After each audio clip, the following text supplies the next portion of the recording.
Olá, por aqui mais um programa Visão da Vida, entrando na sua casa, na sua rotina, no seu cotidiano, para falarmos de assuntos relevantes que estão tomando as páginas dos jornais no nosso país, sempre com convidados muito especiais, com a sua participação, com a sua presença, que para nós é o mais importante de tudo. No Visão da Vida de hoje nós vamos falar sobre liberdade religiosa e saber tudo que está na nossa Constituição brasileira sobre este assunto. Para agora sim abordarmos o nosso tema do dia, e a nossa pauta hoje é liberdade religiosa. Será que a gente sabe realmente tudo sobre esse assunto? Será que nós estamos correndo atrás dos nossos direitos e reivindicando aquilo que a lei, que a legislação do nosso país diz que nós podemos? Para falar sobre este assunto hoje, nós temos aqui no nosso sofá Dr. Samuel Luz. Ele é advogado. Seja bem-vindo, um prazer receber o senhor aqui no nosso programa. Obrigado, prazer é nosso. Também temos aqui no nosso sofá Marco Cruz. Ele é secretário-geral da Missão Portas Abertas, esse trabalho que com muita alegria eu venho dizer aqui quanto eu admiro e muito feliz em poder recebê-lo aqui. É um prazer estar aqui com você hoje. Também completando o nosso time de convidados aqui no Visão da Vida de hoje, temos o reverendo Mahesh. Ele que é sacerdote Hare Krishna. Seja bem-vindo, reverendo, prazer tê-lo aqui. Eu que agradeço a oportunidade, muito obrigado. Bom, você já viu que nós temos um timaço para falar sobre liberdade religiosa hoje aqui no nosso programa. Um tema para lá de polêmico, né? Porque a gente sabe que hoje o que está dando de confusão por causa dessa bendita liberdade religiosa aqui no nosso país não está no gibi. E eu quero começar aqui pedindo ao Marco Cruz que explique para os nossos telespectadores que talvez ainda não conheçam a Missão Portas Abertas, o que significa de fato esse trabalho.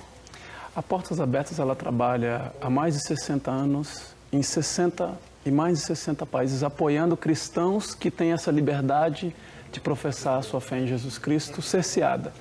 Seja por não poder, como indivíduo, ter a fé cristã, seja como no seio da sua família, à medida que a sua fé cristã é conhecida, ele sofre perseguição da sua própria família, na sua comunidade de fé.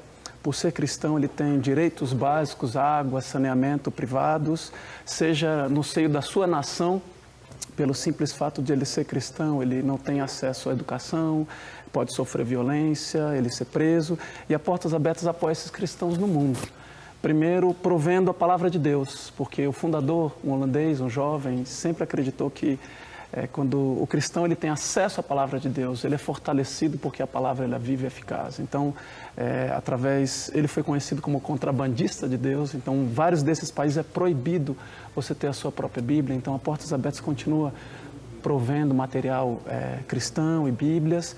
A ajuda emergencial, a gente vê a crise dos refugiados e muitos deles são cristãos.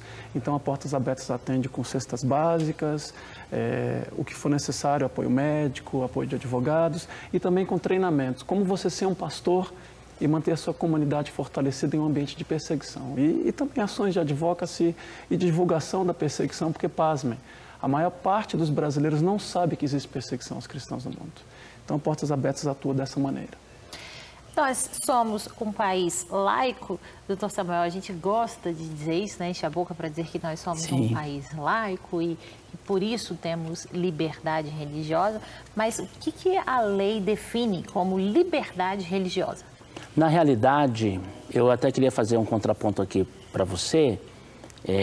Eu sou também presidente da Associação Brasileira de Liberdade Religiosa e Cidadania.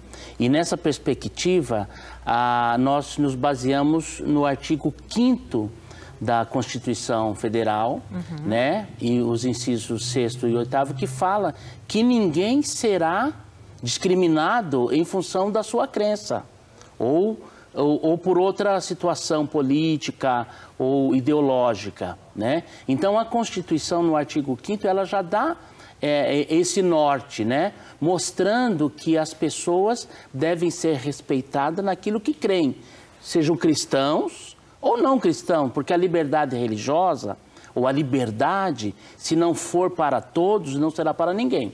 Nós admiramos o trabalho das Portas Abertas, é um trabalho fantástico, dirigido para cristãos. Mas outros grupos religiosos são também discriminados e perseguidos. E, igualmente, no Brasil ou em qualquer lugar do mundo, qualquer pessoa que sofra qualquer discriminação ou perseguição por causa da sua religião, seja ela qual for, ela merece também acolhida e proteção.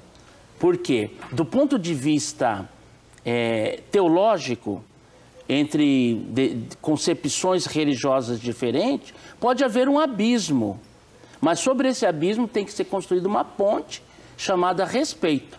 Porque nós podemos não concordar com a crença do outro, né? Tem até uma frase de Voltaire que fala, né? Posso não concordar com uma única palavra do que dizes, mas defenderei com a minha vida o direito de dizê-las. Então, a legislação brasileira, ela ampara e protege a liberdade religiosa para todos. Então, é nessa perspectiva que a nossa associação também trabalha, defendendo qualquer pessoa de qualquer segmento religioso que sofra discriminação por causa daquilo que crê. Bom, na prática, né, no nosso cotidiano, nesse país laico que defende a liberdade religiosa, o direito da expressão de culto, né? Porque liberdade religiosa não é só eu poder dizer que eu sou cristã e poder estar aqui, por exemplo, com o reverendo Marreste sentado lado a lado e dizer, eu sou cristão, você é Hare Krishna, poxa, que legal, um abraço, prazer ter você aqui. Liberdade religiosa é muito mais do que isso. A gente também está falando de debates públicos, de cultos abertos em praça pública, todas essas coisas, né? Na prática, reverendo, a gente está longe ainda, sinto, de construir essa ponte aí entre um abismo e outro, essa bendita dessa ponte chamada respeito, né? Com certeza. Existe a necessidade de muito diálogo, trazer esse assunto à tona, para que esse debate seja compartilhado com toda a sociedade, para que essa consciência possa crescer, né? Que a gente possa defender o nosso ponto de vista religioso, né? Ter liberdade para isso, não ser considerado errado, nem nada disso, e ter, cada um ter o seu lugar na sociedade, né? A gente, como Hare Krishna, por exemplo, somos uma minoria, né? Então, apesar de eu não estar hoje vestido, né, como sacerdote, né, eu sou, né, podem não estar acreditando, mas eu sou um sacerdote. Pode não estar acreditando, muitas vezes a gente sai na rua e a gente ouve coisas, né? Principalmente quando a gente está... Os monges, né? Sim. Porque normalmente quando você fala que é Hare Krishna, você vê... cadê a cabeça raspada, né? Cadê o rabinho está aqui, ó, mas a cabeça não está raspada. Mas os monges vivem assim, né? Quando eu fui monge, eu também vivia assim. E você sai na roupa vestido como monge, sai na rua como monge, né?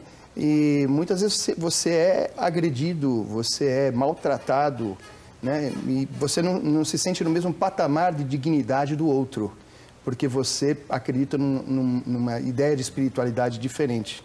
Então, é evidente que precisamos conviver, né? Cada um com a sua individualidade, porém todos unidos, né? Eu acho que as pautas que a gente vem tratando aqui ao longo dos programas também, como aborto, como as questões de gênero, de união homoafetiva, né? Homem com homem, mulher com mulher, ou um homem com duas mulheres, né? Sei lá, tanta coisa hoje, moderna por aí, e eu acho que o debate e o desrespeito religioso ganharam uma visibilidade também por começarem aí essas questões ganharem espaço na nossa sociedade. Agora, eu pergunto, na prática, como eu disse aqui, acho que a gente ainda está andando um pouco distante dessa ponte chamada respeito. Por exemplo, nas manifestações públicas que a gente vê aí, que são legítimas porque cada um tem o direito de acreditar naquilo que quer acreditar. Isso. Mas, por exemplo, nós vimos há poucos meses atrás, a Igreja Católica ter os seus símbolos sagrados extremamente escarnecidos, né? nas ruas uma passeata onde eles estavam quebrando a imagem da Virgem Maria, enfiando crucifixo na vagina, no ânus, né, com Jesus crucificado. A Sarah Winter, que já esteve aqui com a gente no programa uma vez, que inclusive hoje convertida ao catolicismo, fez um vídeo que ficou muito famoso pedindo perdão aos cristãos quando, com uma outra mulher pendurada na cruz, na porta de uma igreja católica, realizando um protesto, deram um beijo gay. Quer dizer, isso é passível de processo judicial? Olha, todo desrespeito à dignidade humana e ao ser humano, né, na sua essência, é passível de de uma intervenção jurídica, né, de um processo, claro. Mas aí nós temos manifestações da sociedade que reflete comportamentos de determinados grupos. Então, essa situação, por exemplo, dos símbolos que foram atacados, né? Nós estamos falando aqui de símbolos católicos, mas símbolos de religiões de matrizes africanas, terreiros também são atacados. Sim, e são crimes matéria, igualmente... Né? Pessoas tendo seus terreiros invadidos e obrigadas a quebrar, nós tivemos aquele caso no Rio de Janeiro e tal. Sim. Então, tudo isso envolve um conceito e uma distorção, que é a intolerância religiosa se manifestando. Tem uma pesquisa existe um instituto nos Estados Unidos chamado Pew Research Center, e ele fez uma pesquisa mundial onde o Brasil, até 2015, era apontado como o país com o menor índice de intolerância religiosa do mundo.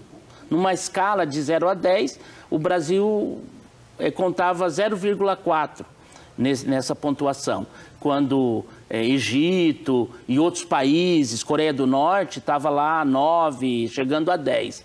E o Brasil perdeu. Hoje o Brasil, nessa escala, está ali entre 3 e 4. De um nível baixíssimo, ele já está no nível moderado de intolerância religiosa. Ou seja, em pleno século XXI, a intolerância religiosa, ao invés de decrescer, ela está aumentando. Então, isso reflete também um comportamento social que precisa ser estudado, precisa ser revisto e precisa ser trabalhado. Porque quando eu não respeito a opção do outro, eu automaticamente também estou atraindo desrespeito para a minha opção religiosa. E nós estamos falando aqui de visão religiosa, e é muito importante a gente entender o princípio chamado livre-arbítrio, que é a autodeterminação do ser humano de fazer as suas escolhas. E, naturalmente, é mais difícil nós entendermos a escolha do outro, que é completamente diferente da nossa, mas precisamos educar a sociedade. Aí parabenizamos esse programa, que está dando essa oportunidade da gente colocar em debate o respeito à visão religiosa do diferente.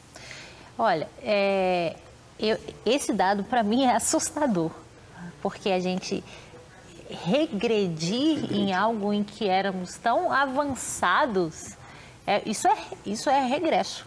Isso é regresso total. Quer dizer, o Missão Portas Abertas, que está acostumado a lidar com tanta intolerância fora daqui, ver o Brasil caminhando para esses números não é de assustar? Olha, eu não sou especialista no contexto brasileiro e o nosso foco de atuação é fora do país, onde a perseguição é muito maior que existe no Brasil. Existem casos isolados. Pensa que em 3 anos, se a gente cresceu tanto, em 10, daqui 10, onde nós vamos estar? Quer dizer, nós éramos tão avançados em relação aos países que vocês estão acostumados a cuidar, que daqui a pouco as frentes de trabalho vão ter que se voltar aqui para dentro também. Nós entendemos, como organização e como cristãos, que a liberdade religiosa ela deve ser para todos. Claro que nosso foco é com cristãos, por causa do nosso chamado, nosso fundamento bíblico, nós somos cristãos, de origem protestante, especialmente, mas a liberdade vale para todos. No contexto cristão, em Timóteo fala que aquele que vive piedosamente em Cristo Jesus será perseguido. Então, Não me assusta um dia que, não nos assusta biblicamente falando, teologicamente falando e escatologicamente falando, é que no fim dos tempos a perseguição cresça, especialmente focado no contexto, nos cristãos. Porque o mesmo Instituto Pew Forum, em sua pesquisa, fala que os cristãos são o grupo religioso mais perseguido. 75% ou mais dos atos de violência no mundo para minorias, por motivos religiosos, são direcionados aos cristãos. Mas a resposta do cristão é uma resposta diferente.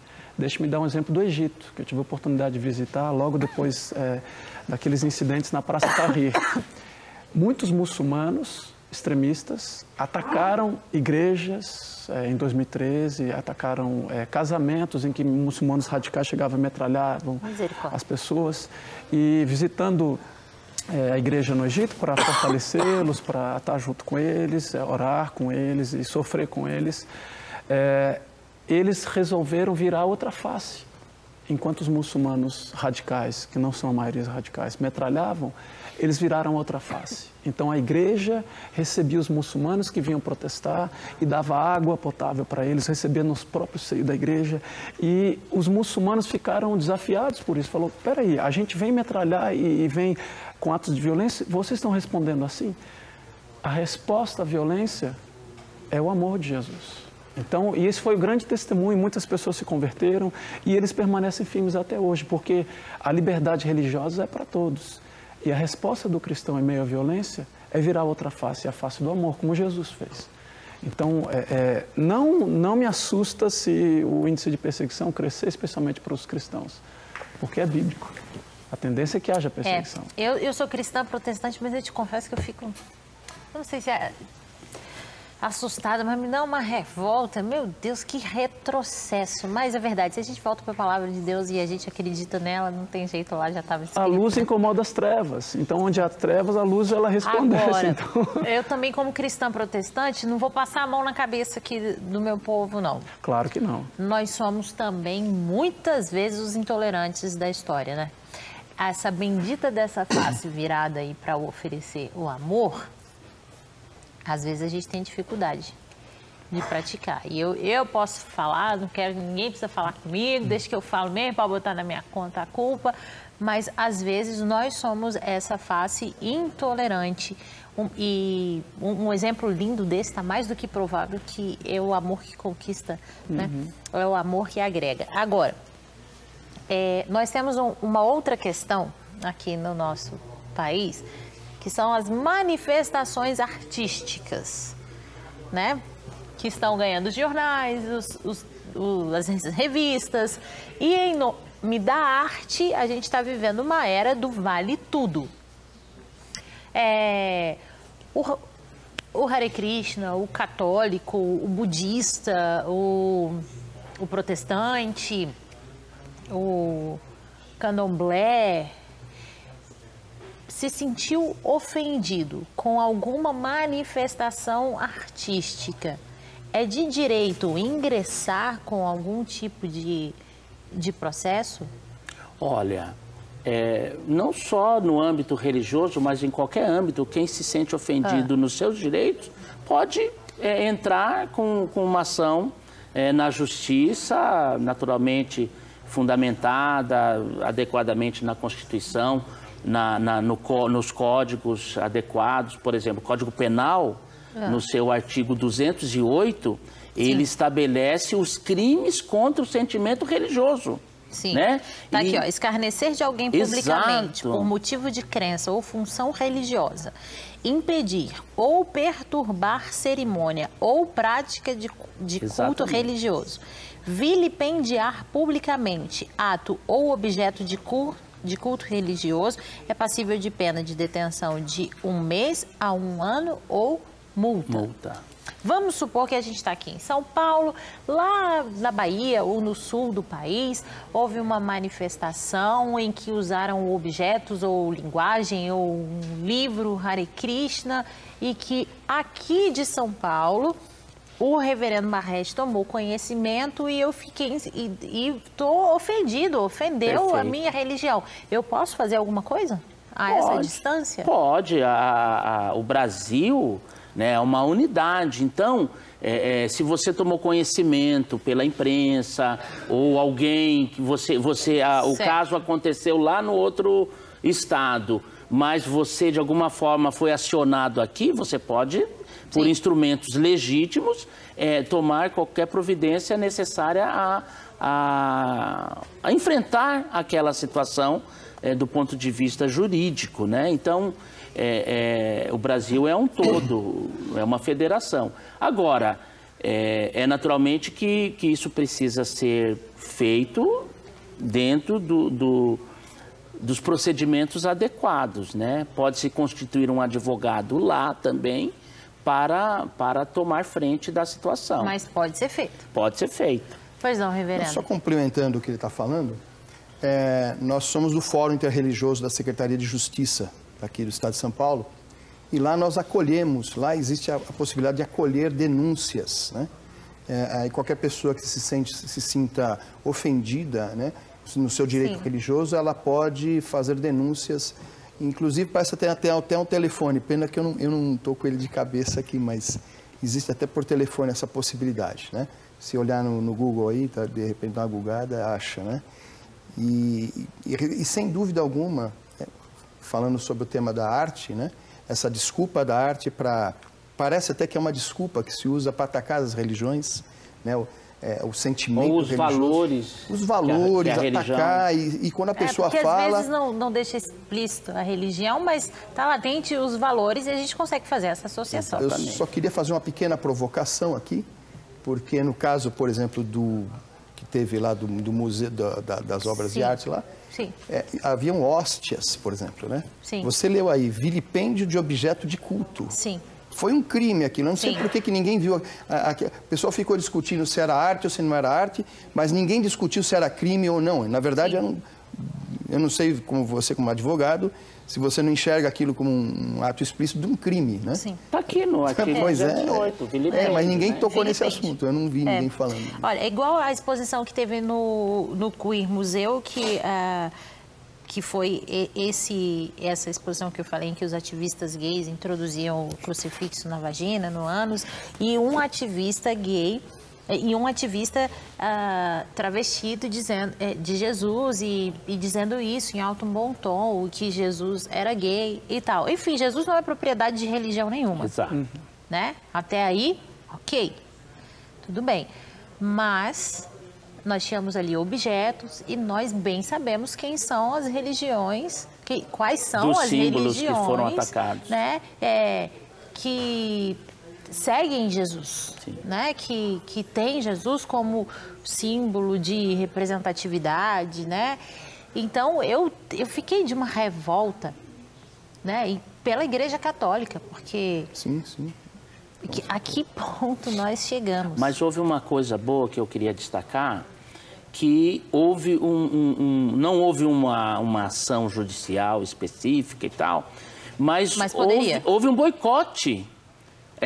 Universidades confessionais, elas que tinham o patrocinador, que era um banco, elas conversaram com a direção do banco, que elas movimentavam a conta dos estudantes, boletos e tal, e elas falaram, olha, nós vamos tirar a nossa conta... Isso eu sei, que esse então, banco quer dizer, perdeu muito. Então, existem maneiras inteligentes que não apenas a via judicial para tratar dos casos, desses casos quando extrapola. Então, eu acho que esse exemplo do banco, ele é emblemático, ele é importante, porque talvez por isso houve uma atitude rápida de cancelar a exposição. Aí tem uma discussão se deveria cancelar ou não, mas foi cancelada, entendeu? Então, há maneiras, a sociedade pode se mobilizar de maneiras inteligentes para coibir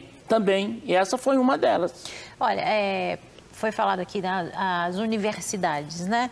Que declaradamente a gente tem aí universidades católicas, confessionais, muitas, né? Confessionais, muitas faculdades no nosso país, mas A faculdade em si, a sala de aula, não só as faculdades, mas os colégios também, se tornaram campos de debate que muitas vezes ferem o princípio da liberdade religiosa. Fico imaginando um Hare Krishna que vai para a faculdade, Meu caso. vestido de Hare Krishna.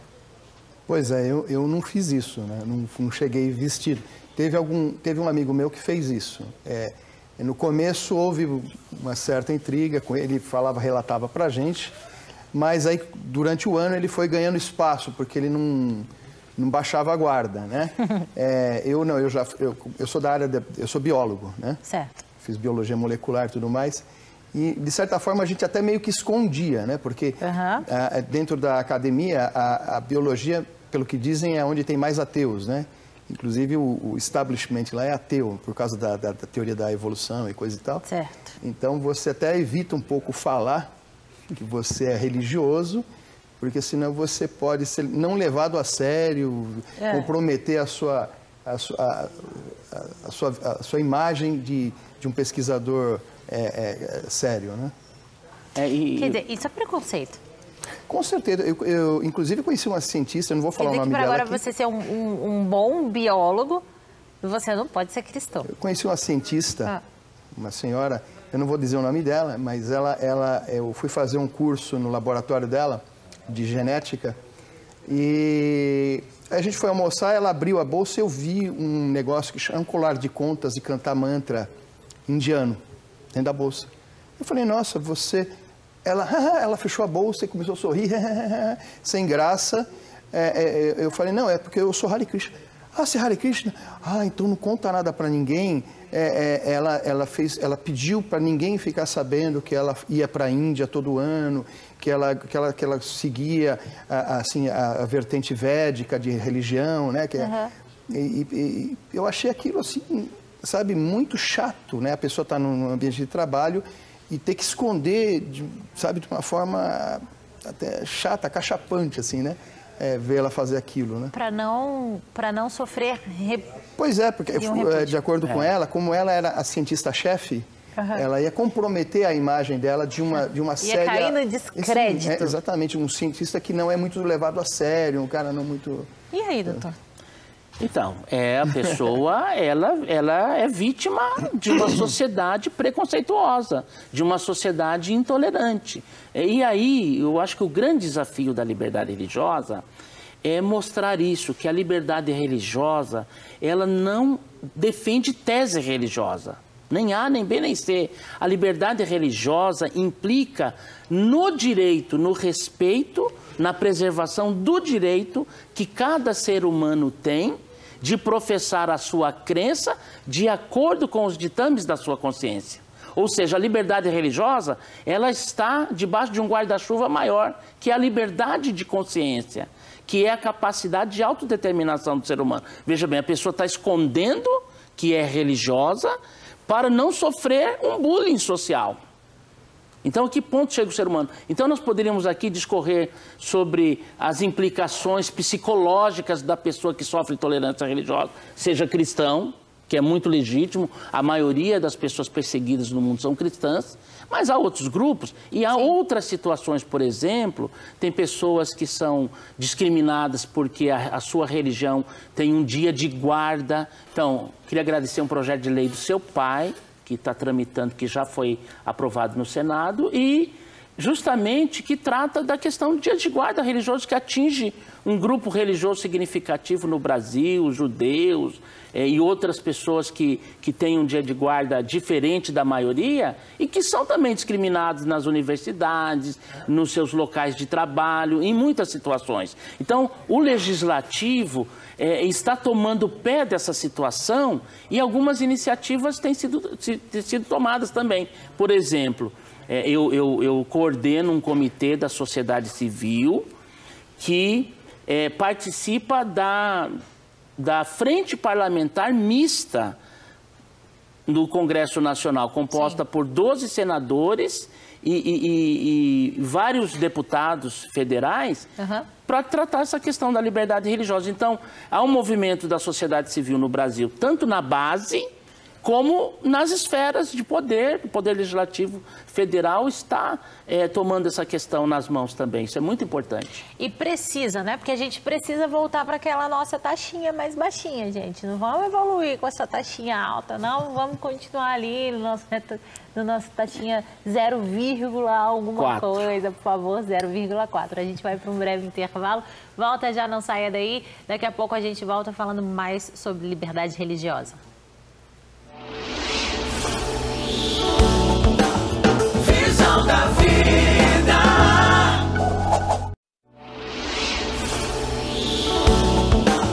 Visão da vida. Estamos de volta com a nossa edição do programa Visão da Vida, hoje falando sobre intolerância religiosa. Um timaço aqui no nosso sofá. Espero que você tenha curtido já o primeiro bloco, que foi muito legal, muita informação importante.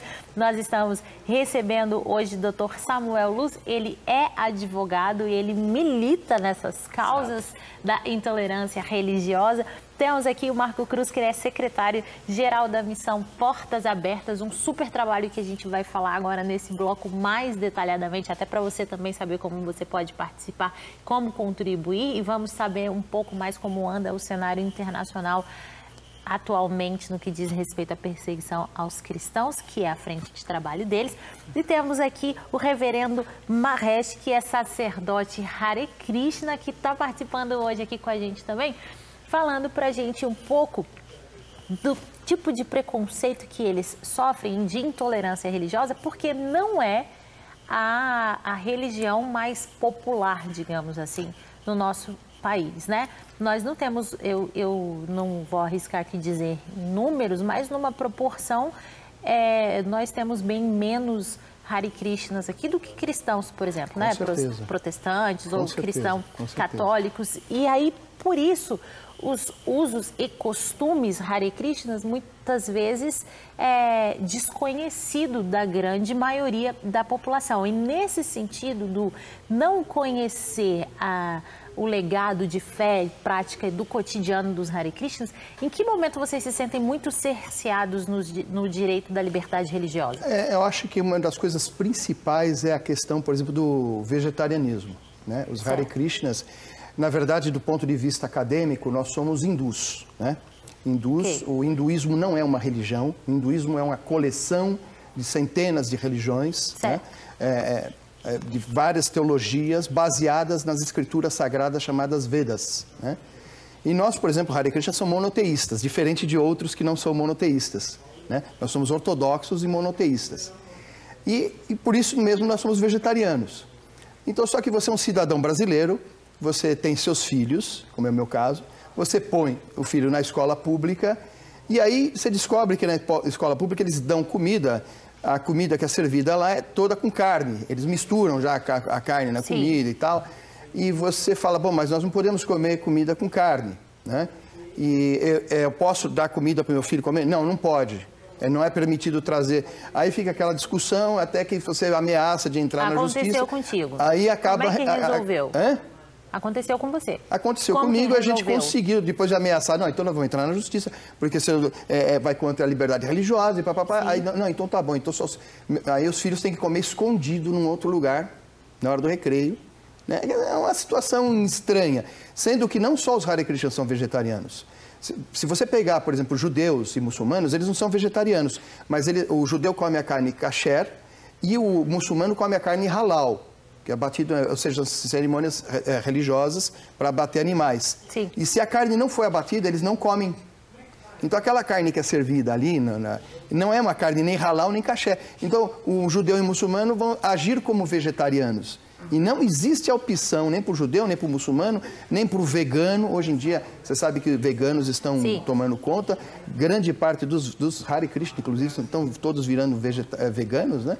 É diferente o vegano do vegetariano. O vegetariano é aquele que às vezes come ovo. No caso do Hare Krishna é lacto-vegetariano, leite, derivados e vegetais. E o vegano é aquele que não usa nada, estritamente vegetariano, inclusive na roupa, né? Roupa não usa nada de origem animal, né? Então, eu acho que numa sociedade... Passa ruim para viver aqui no Brasil isso. Pois é, mas numa sociedade tão plural, né, é necessário trazer a discussão disso para haver ajustes, né? já que o vegetarianismo está crescendo tanto?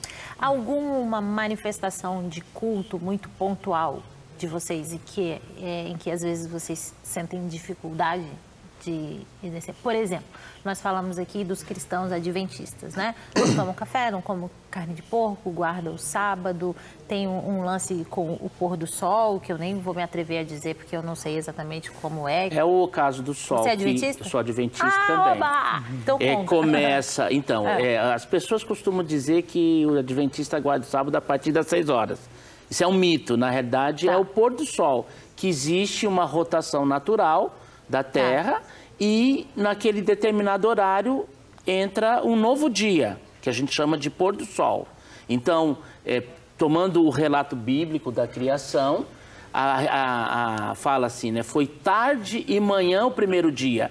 Então, o dia começava na tarde e fazia o seu ciclo e completava quando as 24 horas se dariam. Então, para o adventista do sétimo dia, a sexta-feira à noite já é sábado.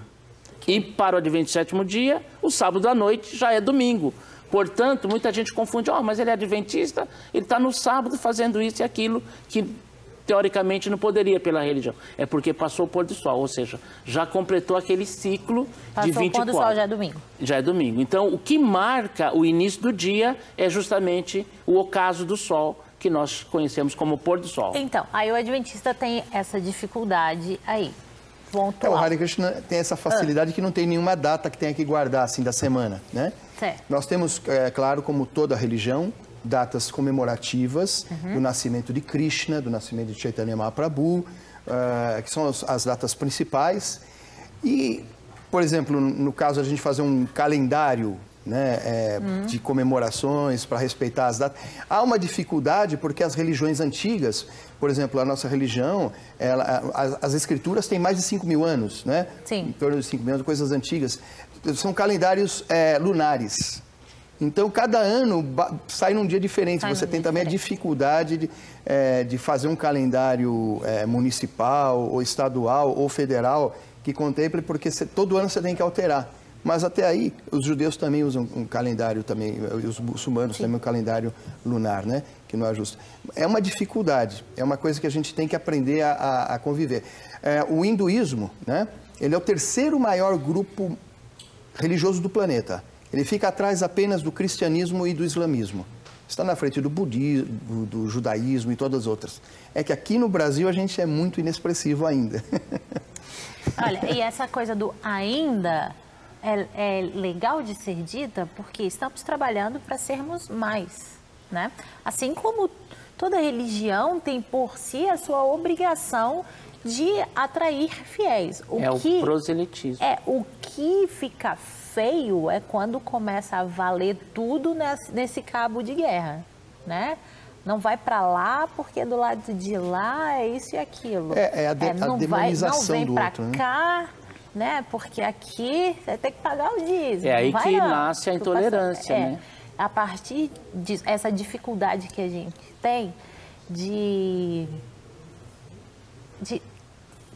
sabe o que eu acho? Que é uma dificuldade nossa de crer naquilo que a gente mesmo prega. Aquele medinho assim de que se eu não for mais enfático, eu vou perder para o outro. No contexto de perseguição, onde a gente atua, onde a Portas Abertas atua, a maior fonte de perseguição é o extremismo religioso. Quando muçulmanos, quando hindus na Índia acreditam que eles têm a verdade e aqueles que não têm a verdade ou são impuros, ou são infiéis, ou são intocáveis. E aí o cristão passa a ser alvo de perseguição. Então, toda forma de extremismo não é boa. Não. Nem se houvesse o extremismo cristão. Né? Houve momentos na história que os cristãos eles dizimaram povos porque acreditavam que estavam fazendo em nome de Deus. Então, toda forma de extremismo não é algo bom. E no contexto da Portas Abertas, a gente vê muito isso. A maior fonte de perseguição é o extremismo religioso. Fazendo um contraponto ao Marcos, existe uma forma de extremismo boa. É quando a gente for extremista em amar o próximo. Sim. Em não julgar para não ser julgado, amar até os inimigos, verdade. né? E paz na terra. Isso é comum, É porque isso é extremo, fundamental em todas as grandes, né? todas as grandes religiões têm isso. É isso que eu ia falar. Em todas as grandes religiões existem esses valores universais. Né? Seja lá que escritura for, no budismo, no hinduísmo, no Hare Krishna, no Adventista. E, então a gente tem que ser, se for para ser extremo, né, vamos ser extremistas no amor. No lado bom, no lado do amor. Agora, né? Isso nós temos que trazer essa tônica um outro contraponto, Carla, que é o seguinte, nós que trabalhamos na sociedade, o trabalho da nossa associação, o trabalho do Portas Abertas, do Fórum Interreligioso, que eu participo com ele na Secretaria de Justiça de São Paulo, é educar a sociedade no respeito, no conceito adequado da liberdade religiosa, que a liberdade religiosa, como eu disse, ela implica na defesa do direito. Porque eu pergunto para você, para o telespectador, para todos que estão assistindo, o direito, por exemplo, do ateu, o ateu não está aqui, mas o direito dele é maior, é menor ou é igual o direito do cristão, por exemplo? Igual. O direito das religiões de matriz africanas é maior, é menor ou é igual ao direito do hinduísta? Vocês estão vendo que quando nós defendemos o direito, nós igualamos, todos têm o mesmo direito. E o extremismo nasce quando um grupo religioso, seja ele qual for, acha que tem mais direito que o outro, que ele tem que calar o outro para ele se sobressair. Então é aí que a intolerância nasce. Bom, e isso a gente está vendo no quilo, né? Nos países onde a perseguição religiosa mata. Sabe dizer quantas pessoas estão morrendo por causa de religião? Só relatos do ano de 2017, que foi o último ano completo. Portas Abertas conseguiu catalogar e essa é a menor estimativa. Tem vários números que são maiores, mas onde a gente verificou com as fontes nos locais, que foi comprovada alguma documentação, que houve uma morte caracterizada pela perseguição ao cristão por causa da sua fé. Mais de 3 mil casos só no ano passado. Mais de 3 mil pessoas que tiveram a sua liberdade de seguir, de ser um seguidor de Jesus Cristo, cerceada até o ponto dele perder a sua própria vida. Né? E a tendência disso é que esses números aumentem. A perseguição ela tem crescido nos últimos anos. Como eu falei, o extremismo religioso, que era muito concentrado entre os muçulmanos, e eu não estou querendo dizer aqui que todos os muçulmanos são extremistas. Pesquisas dizem que cerca de 10% são extremistas. Agora, esse extremismo religioso dos muçulmanos, você vê grupos como o Boko Haram na Nigéria, o Al-Shabaab na Somália e também em partes do Quênia, o Seleka na República Centro-Africana, o Estado Islâmico, que alguns acham que está dormindo, mas ainda Iraque, Síria, ainda guerra civil, você vê Al-Qaeda no Afeganistão, Paquistão. Então, esses grupos radicais também estão influenciando outras matrizes religiosas, como, por exemplo, os hindus. Um dos países onde mais cresceu a perseguição e intolerância religiosa foi na Índia. Índia era um país conhecido como uma religião pacífica, liberdade. Existe um ponto do governo da erradicação de todas as minorias, inclusive muçulmanos e cristãos serem erradicados do país, porque ser indiano é ser hindu. Então, vários relatos, nosso trabalho tem crescido ali, porque eu tive a oportunidade de visitar irmãos ali, especialmente longe das cidades grandes, Mumbai, Nova Delhi, parece que tem aquela liberdade, como eu agora vai nas zonas rurais, onde o cristão ele é vulnerável, onde uma família cristã é a única família de uma aldeia, então descobrem que ele é cristão, cortam o abastecimento de água. Eu visitei famílias assim. O marido é um evangelista que sai para pregar, então quando ele volta a esposa sofreu alguma violência. O filho não tem amizade com as outras crianças porque os pais proíbem. Mudam todo o dejeto de esgoto para a casa daquela pessoa porque ele é um cristão. Então, o radicalismo tem esse nível. E outras coisas. Uma pergunta. Para a cabeça do radical, eu posso...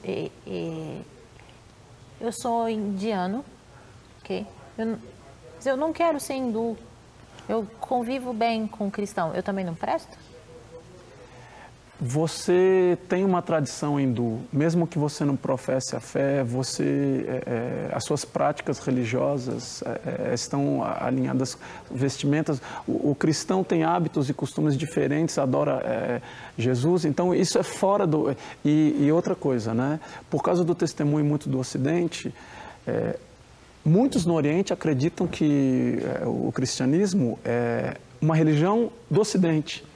E, pelo contrário, Jesus nasceu no Oriente. É uma religião, mas como a grande parte dos países mais ricos são ditos cristãos ou protestantes, Europa, nos Estados Unidos, então essas nações, como a Índia, mesmo no Oriente Médio, acham que esse é um movimento do Ocidente. Então, eles se sentem subjugados. Se sentem subjugados e atrelam essa religião, né, os cristãos, ao movimento do Ocidente. Então, há uma represália, assim. Quando você, e muitas pessoas, não é o caso da Índia tanto, mas...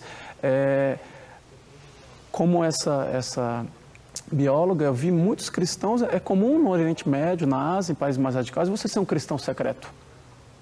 Em que sua fé, a pessoa se converte, não sei, por exemplo, na Indonésia, conheci algumas pessoas assim, que ele faz as suas orações diárias, ele vai à mesquita, só que ele está orando para isso.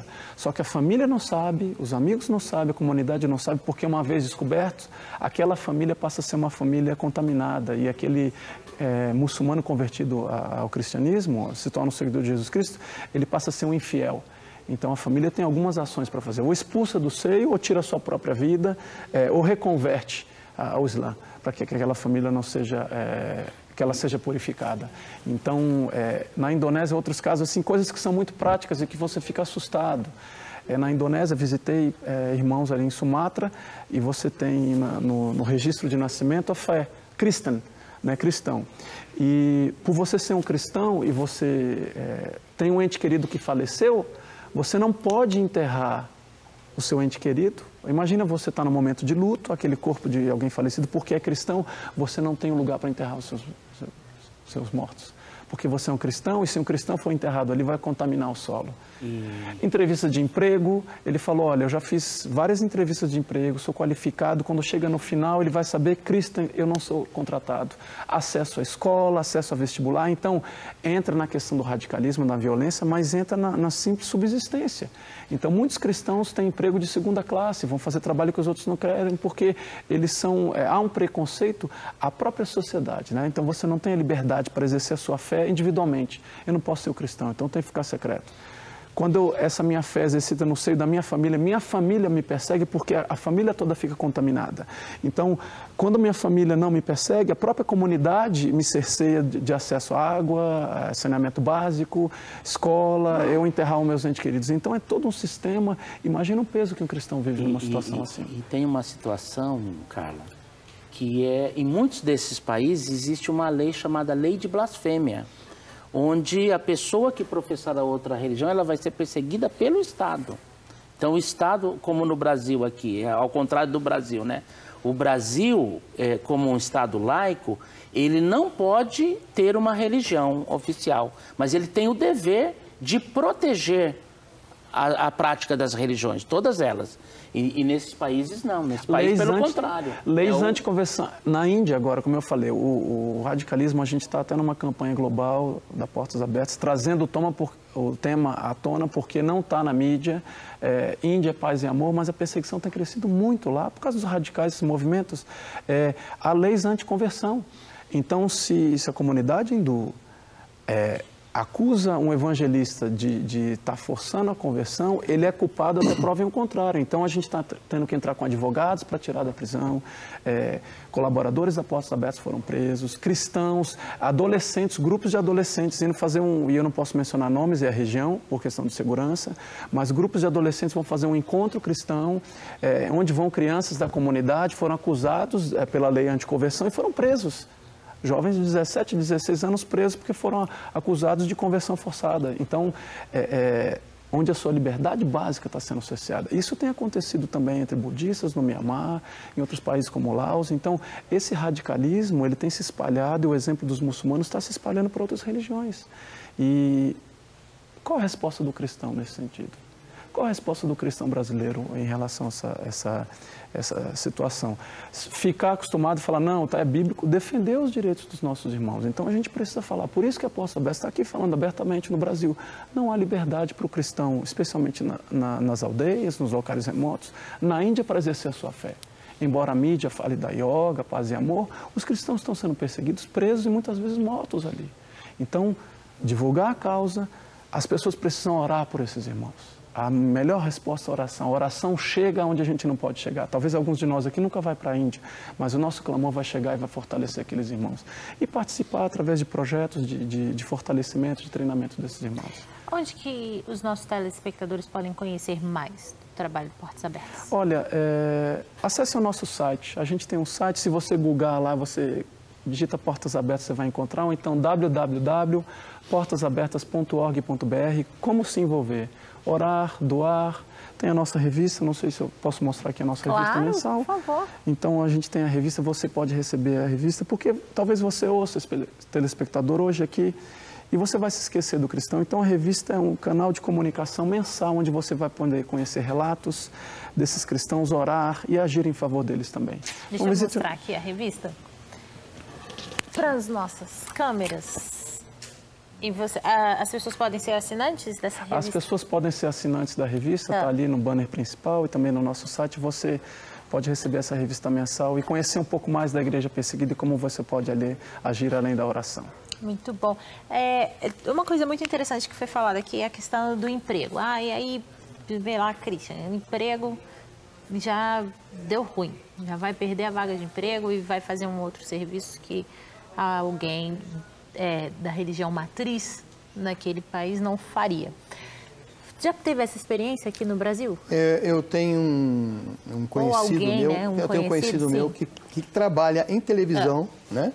Trabalha em televisão, ele é cinegrafista e quando ele foi procurar emprego num canal evangélico,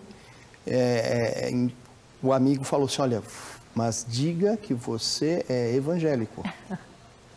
Porque se souberem que você não é, você estará automaticamente fora. Então, por uma questão de necessidade, ele foi lá e teve que mentir, né, a religiosidade dele. É lamentável isso, né, que um profissional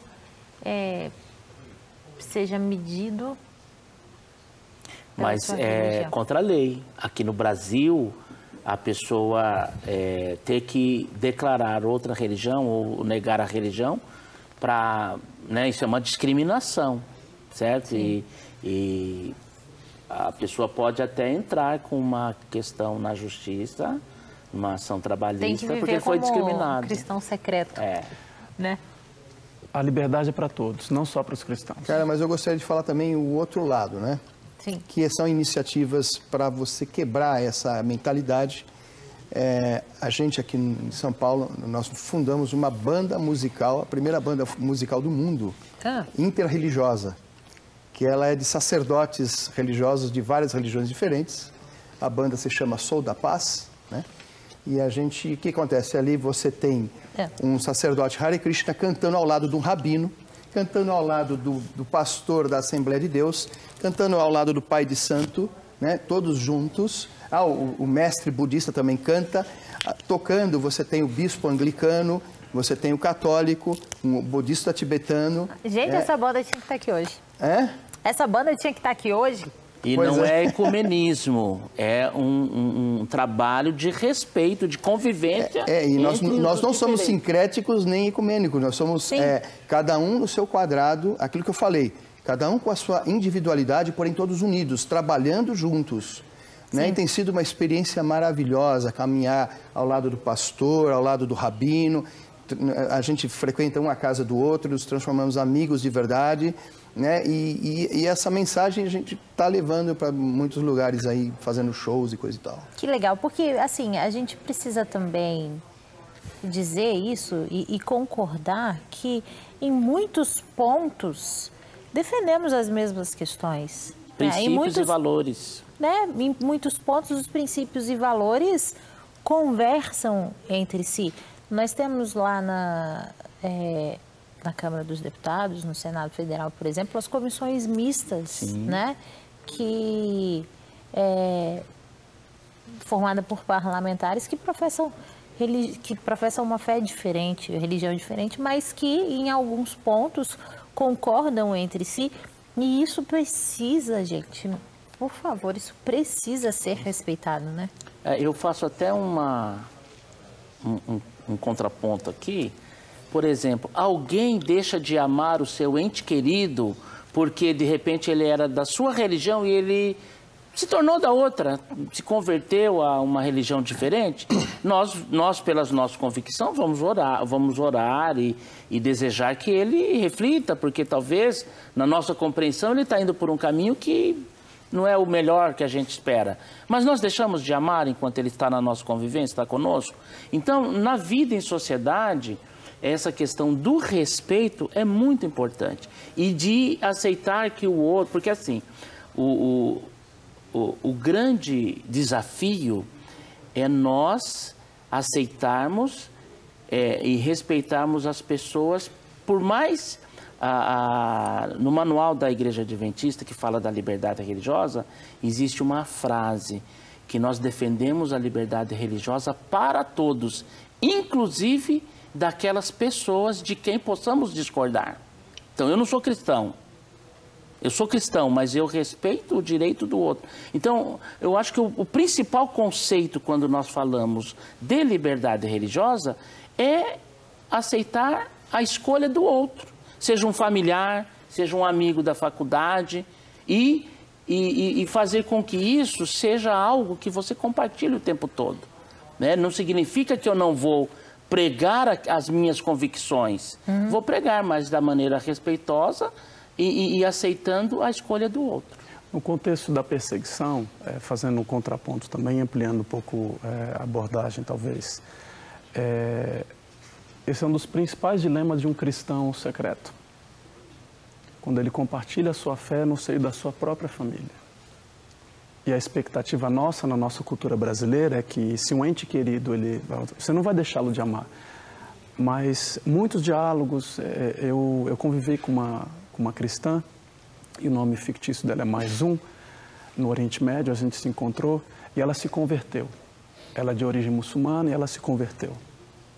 O pai dela teve um infarto. Foi tão pesado assim que o pai dela teve um infarto. A família dela toda a culpou por causa do infarto do pai. E ela foi tão pressionada que ela foi expulsa do convívio da própria família. Então, aqueles de quem você espera o entendimento, o acolhimento, houve perseguição, houve rejeição e ela viveu muito tempo com sentimento de culpa por causa do pai. Ficou naquele dilema, por causa do meu pai, Sim. Mas ela perseverou em Jesus. Agora, ela perdeu todo o convívio da família. Ela foi segregada, e essa é uma das formas mais cruéis de perseguição. Isso foi aonde? Isso foi no Oriente Médio, eu não posso falar o país. Mas é no seio da sua família que você espera que quando todos virem a face para você, você vai ser acolhido, o cristão é expulso. E ela foi expulsa como mulher, então ela já era menos valorizada no contexto do Oriente Médio por ser mulher. Foi expulsa porque... se converteu à fé cristã, ficou culpada pelos familiares porque o pai teve um infarto, quase morreu. Então, no contexto da perseguição, acontece especialmente no seio da família. Mas isso acontece também no Brasil. Há grupos religiosos que segregam familiares, sem dúvida, em função de terem mudado daquela religião. Sem dúvida. Então, a gente tem que analisar o macro, o mundial. Mas o Brasil, aquele dado que nós conversamos no início, ele é muito sério. Porque mesmo sendo considerado um país com alta tolerância religiosa, essa tolerância ela está diminuindo e a intolerância aumentando. E grupos como esses que eu citei, que eu não posso declinar aqui o segmento, agem dessa forma, tendo inclusive em escritos, em manuais internos da denominação, estratégia de segregação de quem sai da religião. E um país tão plural, né, no que se diz respeito à religião. E religiões que deixaram a sua marca na história do país, religiões de origem africana. Hoje o país, em sua maioria, é declaradamente cristão, mas nós temos um histórico, uma carga, né, cultural, religiosa, que não é o cristianismo, nem o católico, nem o protestante, que dá um tom de pluralidade muito grande ao nosso país e, infelizmente, estamos nos tornando intolerantes. Eu não sei se pelo excesso de intolerância que a gente anda vendo por aí, a gente está começando a achar que isso é normal. Eu não sei qual é o fator motivador dessa intolerância, mas é fato, não só pelos números que foram divulgados aqui, que estamos ficando mais intolerantes. O que eu tenho a dizer, por exemplo, no caso aí que você está dizendo, o fanatismo, às vezes, parece que ele é meio cultivado, às vezes, sabe? O fanatismo, aquele negócio de que o outro, né, por ser diferente, por exemplo, o que é o fanático? O fanático é aquela pessoa que ela pega uma verdade, uma ideia e aceita aquela ideia. Ela não quer saber se essa ideia é verdade ou não. Ela não questiona, ela não se permite questionar e não permite que o outro questione. Só que o simples fato de o outro aparecer diferente na frente dela, um Hare Krishna vestido todo diferente, cabeça raspada, já a faz questionar sobre a sua religião. E por falar em questionamento, por que a sua cabeça não é raspada? Hã? E por falar em questionamento, deixa eu fazer um. Por que a sua cabeça não é raspada?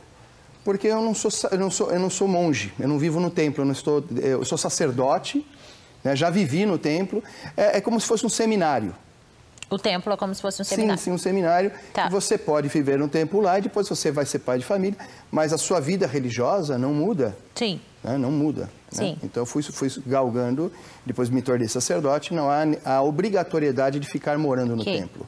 Não há obrigatoriedade de ficar 24 horas com aquela roupa, nem raspar a cabeça. Porque essa é o estereótipo que se constrói, né? Sim. Você tem que é obrigatório vender incenso. Hare Krishna não serve para mim porque eu não vou ficar vendendo incenso e raspar a cabeça. Né?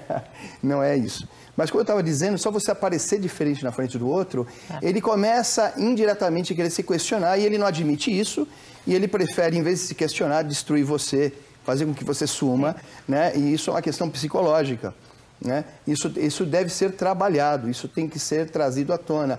É por isso que um Estado laico é um Estado bom, né? O fator da gente viver numa máquina pública laica é importantíssimo, porque ela pode atender de forma neutra a todas as nossas diferentes vertentes e de uma forma ética. Sim. Porque a ética nada mais é do que a reflexão sobre a melhor forma de se conviver, né? Então eu acho que o Estado laico é perfeito nesse sentido.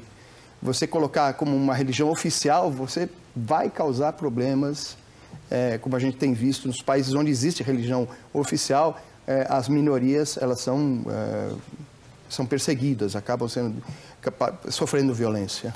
Agora, nesses países extremistas, como já foi dito aqui, algo me impressiona, como eles são, e nós não sabemos fazer isso aqui no Brasil, como eles são catequizados nas suas crenças religiosas. Há uma unidade de pensamento. É impressionante. E é interessante a gente falar de Estado laico, que é bom, que é ruim, muitos desses estados, na parte legal, eles são laicos. Não, aqui se garante a liberdade de vários países.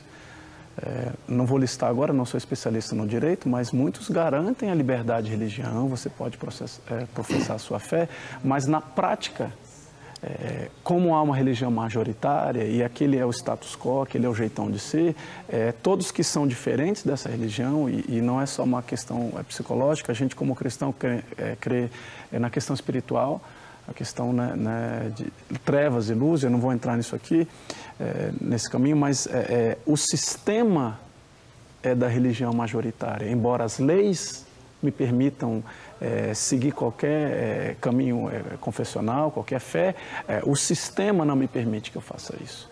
E muitas vezes o sistema também As leis não permitem que você chegue, por exemplo, na Nigéria, que é um país que tem quase 50% da população cristã e 50% muçulmana. O sul é predominantemente cristão. O norte, você tem a adoção de lei Sharia, que é a lei muçulmana. Então, há grande perseguição no norte. Então, o país é dividido. E nesses estados que você tem a Sharia, o cristão sofre muito mais. Sofre violência com apoio legal. Porque tem a lei muçulmana apoiando que haja conversão para o islamismo. Entendeu? Então, é um grande desafio. É o tempo de você tomar um copinho d'água para se refrescar. A gente já volta para continuar com esse bate-papo maravilhoso aqui no Visão da Vida de hoje. Visão da Vida.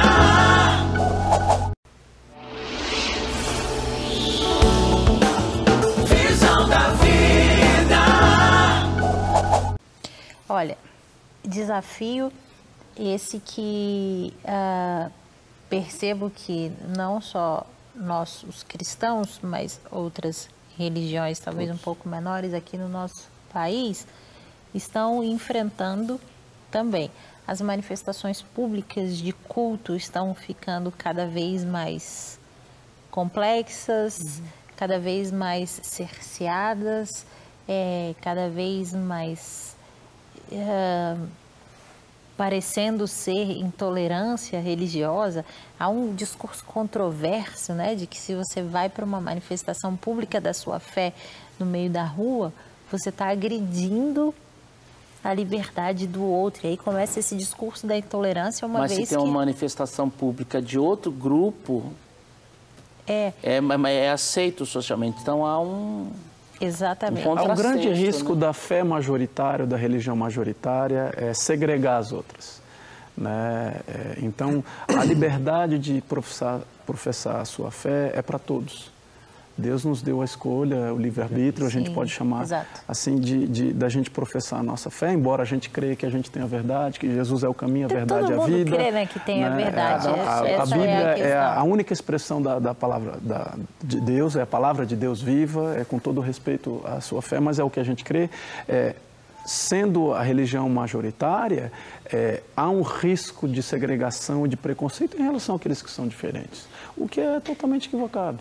A liberdade de expressar a sua fé, ela vale para todos, cristãos, não cristãos. Embora a gente entenda que tem a verdade. E crê nisso com o nosso coração. E esse entendimento de que nós temos a verdade é um entendimento do outro também, que é o que o Hare Krishna entende, que tem a verdade.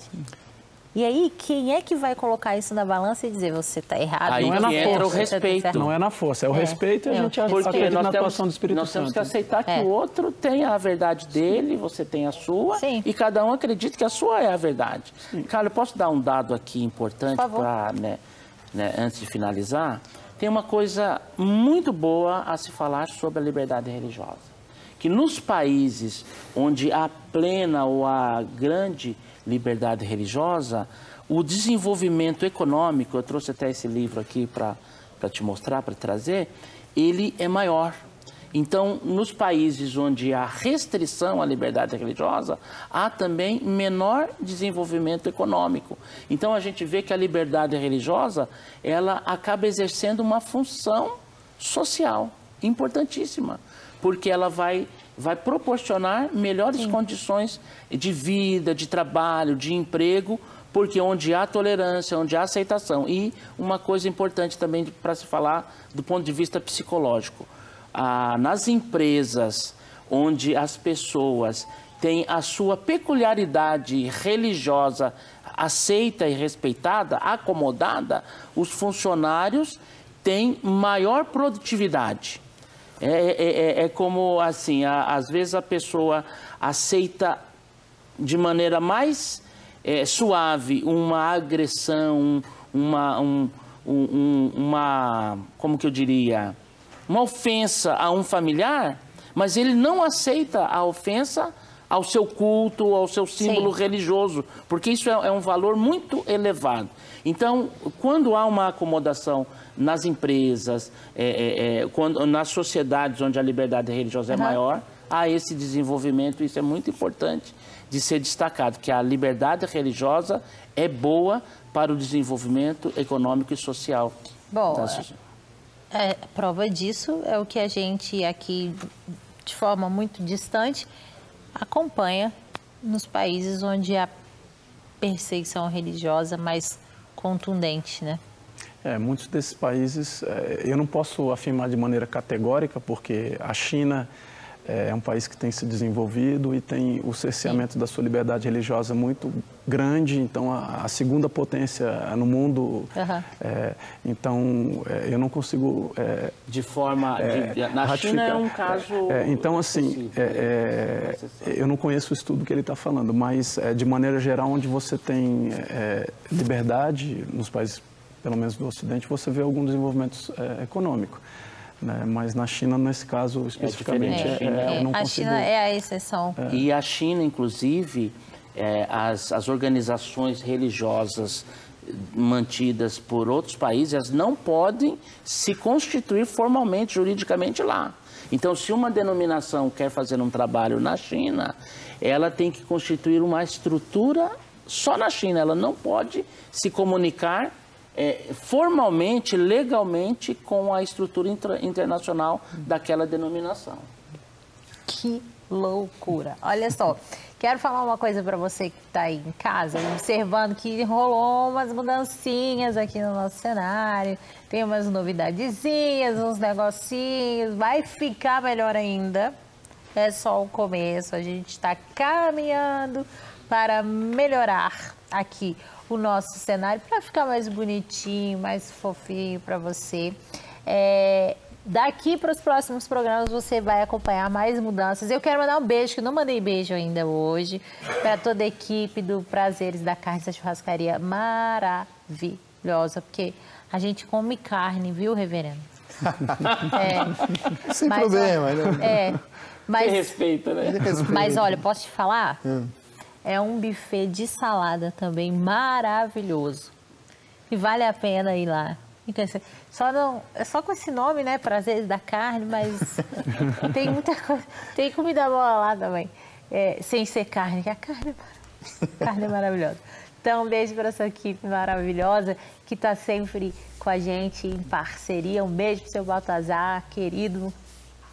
Tenho um amor muito grande por ele, um respeito, ele sabe disso. Que inclusive, falando de liberdade religiosa, professa uma fé diferente da minha e a gente se dá tão bem. Olha aí. Pensando numa criatura que eu me dou bem, eu sou Baltazar. É a liberdade religiosa em ação, né? É a liberdade religiosa em ação. Eu quero dizer aqui, como cristã protestante, né, da minha honra em poder recebê-lo aqui, viu, reverendo, nesse programa. Eu gostaria de dizer uma coisa, né, que religião é uma questão de fé. A fé pode mudar.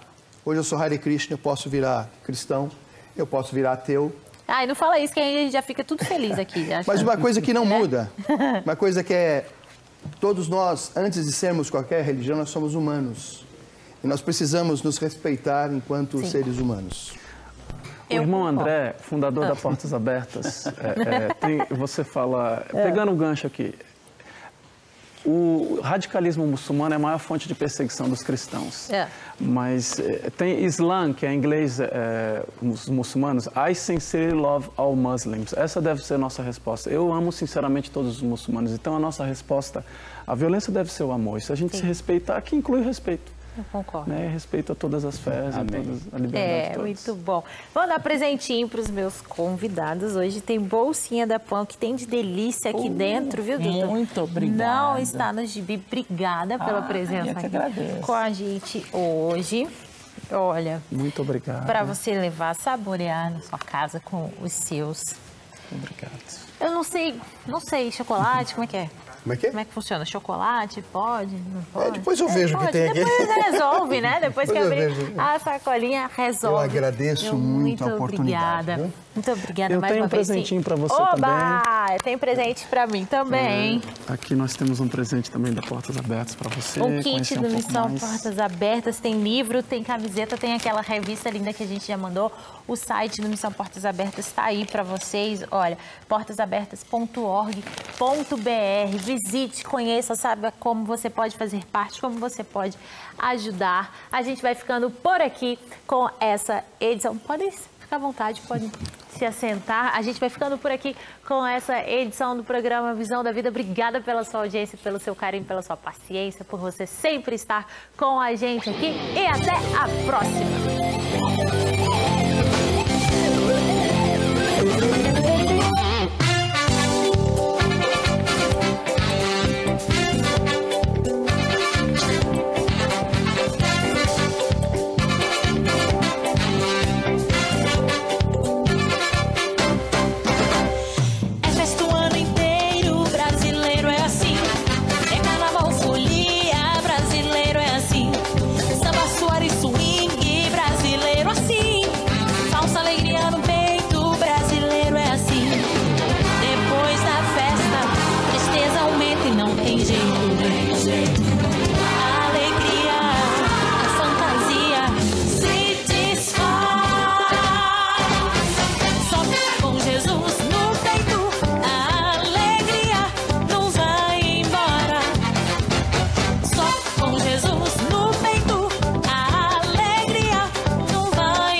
Depois da festa, tristeza aumenta e não tem jeito.